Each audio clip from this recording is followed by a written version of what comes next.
அன்பிற்கினிய ராவணர் குரல் தோழர்களே வணக்கம்.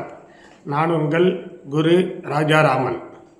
கோபிநாத் என்ற ரெட்டியார் ஜாதியை சேர்ந்த ஃப்ராடு ஒருவன் தான் வன்னியர் என்ற ஜாதியை சேர்ந்ததாக போலியாக ஜாதி சான்றிதழ் உருவாக்கி அதை புதுச்சேரி பாட்கோவில் கொடுத்து வன்னிய சமூக மக்களின் அரசு வேலையை அபகரித்த குற்றத்தை செய்துள்ளது சம்பந்தமாக ராவணர் குரல் இயக்கம் கோரிமேட்டில் பணிபுரிந்த ரமேஷ் எஸ்ஐயிடம் நடவடிக்கை எடுக்க கோரி புகார் மனு கொடுக்கப்பட்டது. அந்த புகார் மனு மீது வழக்கம் போல குற்றவாளிக்கு துணை போகின்ற கேடுகட்ட செயலை இந்த ரமேஷ் எஸ்ஐ தொடர்ந்து செய்து வந்ததால் இது சம்பந்தமாக காவல்துறை கண்காணிப்பாளர் வடக்கு, காவல்துறை முதுநிலை கண்காணிப்பாளர் சட்ட ஒழுங்கு பிரிவு ஆகியோருக்கு புகார் கொடுக்கப்பட்டது. அந்த புகாரின் மீது எந்த நடவடிக்கையும் எடுக்கவில்லை.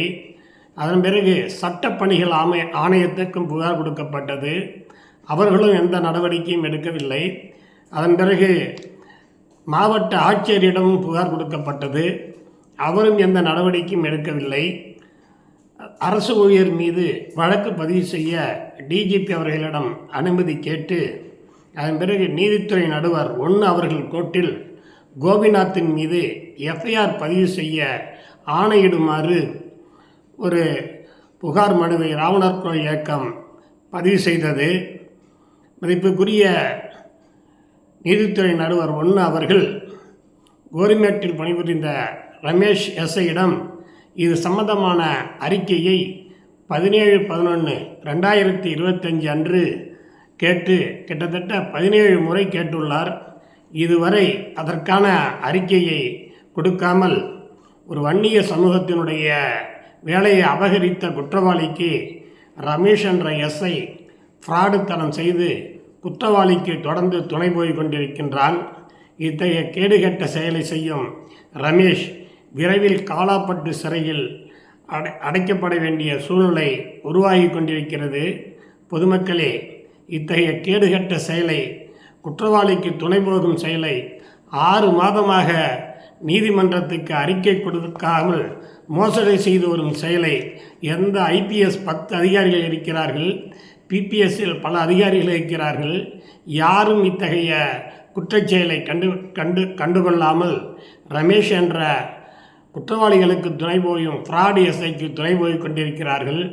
விரைவில் இந்த அனைத்து குற்றச்செயல்களையும் பொதுமக்களுக்கு தெரிவிக்கும் வகையில் ராவணர் குரல் இயக்கம் அறவழியில் போராட்டத்தை ஆரம்பிக்க இருக்கிறது.